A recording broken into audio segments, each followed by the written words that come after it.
Umumnya tempat-tempat ibadah identik sebagai tempat suci yang memberikan kedamaian bagi para umatnya. Berbeda halnya dengan beberapa kuil yang ada di Jepang. Kuil-kuil di negeri Sakura ini memiliki kisah misteri yang menyeramkan. Anda mungkin pernah mendengar tentang beberapa kuil yang menyeramkan di Jepang. Salah satunya adalah kuil Mannenji di Hokkaido. Kuil ini menyimpan sebuah boneka misterius bernama Okiku. Dalam boneka tersebut diyakini tersimpan roh pemiliknya, anak kecil yang meninggal karena sakit demam. Sang pendeta yang berada di kuil tersebut pun membenarkan kalau rambut boneka Okiku terus memanjang walaupun sering dipotong.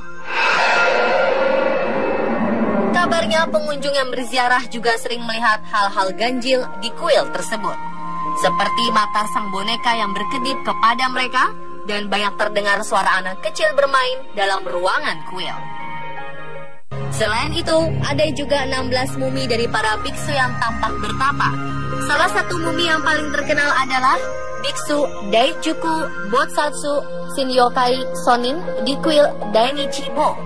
Tujuan dari mumifikasi ini adalah untuk membantu para biksu mencapai pencerahan sejati. Dan yang berhasil melakukannya, maka akan dihormati dan disembah sebagai para Buddha yang hidup. Tidak hanya 2 kuil itu saja yang seram di Jepang.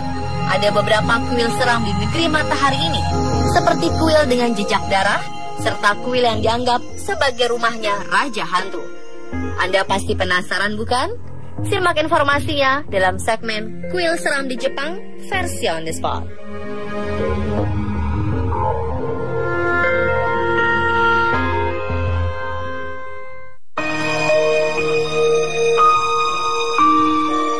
Mumi iblis lainnya juga ditemukan di kuil Daijoin yang terletak di kota Usa, prefektur Oita.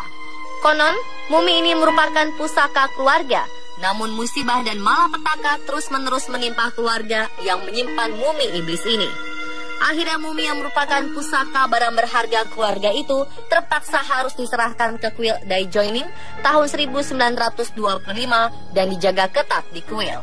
Namun sayangnya, mumi iblis ini tidak dipajang setiap waktu. Mumi iblis ini hanya dipajang setiap musim semi dan pada waktu-waktu tertentu saja.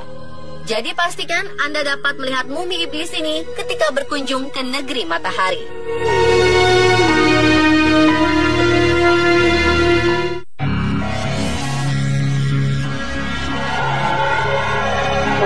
Selain itu ada juga kuil Tenso Koyusha yang menyimpan mumi yang diyakini sebagai manusia duyung asli. Manusia duyung ini memiliki tubuh seperti monster mungil dengan wajah menyerupai nenek sihir jahat, seperti yang ada dalam dongeng-dongeng. Menurut legenda yang berkembang di masyarakat sekitar, duyung ini awalnya adalah seorang nelayan yang dikutuk menjadi ikan. Dalam keadaan sekarat, ikan tersebut menceritakan riwayat pilunya kepada Pangeran Sotoku yang sedang singgah di Danau Biwa dekat Kyoto. Ternyata si nelayan melanggar larangan untuk menangkap ikan di sebuah perairan terlarang hingga mendapat kutukan sebagai hukumannya. Ikan ini pun kemudian memohon kepada Pangeran Sotoku agar bangkainya ditempatkan di kuil sebagai bahan pelajaran bagi manusia yang berkunjung ke sana. Hingga saat ini, bangkai tersebut masih tersimpan dalam kotak kayu di kuil Tensu Kyosha dan menjadi alasan utama bagi wisatawan untuk mengunjungi kuil tersebut.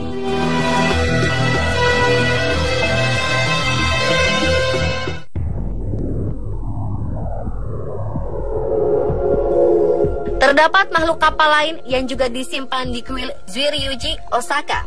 Dulu, mumi kapal ini disembah sebagai dewa air di kuil ini. Panjangnya 70 cm dengan bentuk seperti manusia dan diperkirakan berasal dari tahun 1682.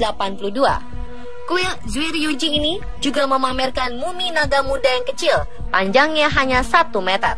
Makhluk naga tersebut konon ditemukan pada zaman dinasti Ming Cina yang tanpa sengaja telah terjaring oleh nelayan di tepi pantai, tetapi kemudian dijual ke Jepang. Pedagang Jepang tersebut kemudian menjualnya dan dibeli oleh salah seorang kolektor terkenal Jepang, yang akhirnya ia sumbangkan kepada pihak kuil Zuiryuji dan disimpan hingga saat ini.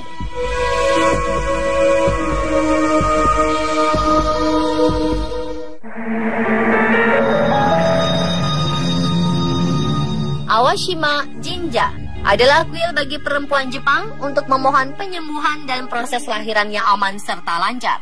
Tempat suci ini terkenal dengan koleksi boneka dalam jumlah yang sangat banyak yang tergeletak nyaris di seluruh bagian kuil. Bayangkan saja, jika Anda ke sana, ribuan mata boneka menatap Anda dingin dengan suasana misterius.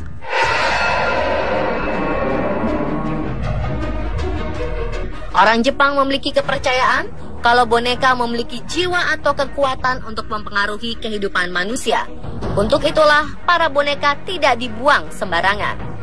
Setiap tahun, tepat pada tanggal 3 Maret, Awashima Jinja adalah rumah bagi festival boneka yang disebut Nagashi Dina.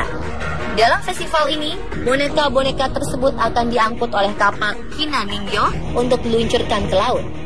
Ketika perahu diguncang gelombang, boneka-boneka tersebut akan jatuh ke laut dan tenggelam. Hal ini diyakini masyarakat setempat bahwa boneka akan membawa pergi segala penyakit dan nasib buruk yang menimpa pemiliknya dahulu. Dan sebaliknya, jika mereka membuang boneka ke tempat sampah, jiwa boneka akan kembali menghantui pemiliknya.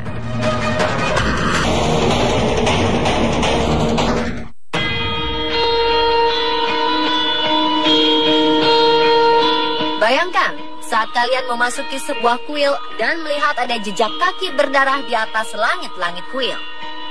Jejak-jejak darah sungguhan ini bisa ditemukan di kuil Yongan-in di Kyoto.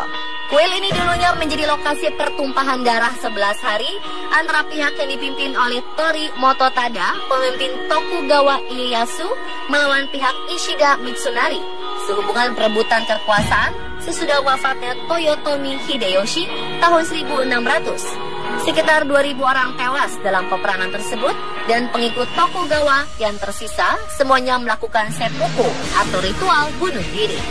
Lantai istana pun banjir dengan darah yang mustahil untuk dibersihkan. Shogun ketiga bernama Ashikaga Yoshimitsu memutuskan untuk tidak menggunakan istana ini dan memerintahkan untuk meruntuhkannya. Namun kayu-kayu dari bangunan itu tidak dibuang, tetapi digunakan kembali untuk mendirikan bangunan-bangunan lain. Dari situlah asal-usul jejak-jejak darah tersebut.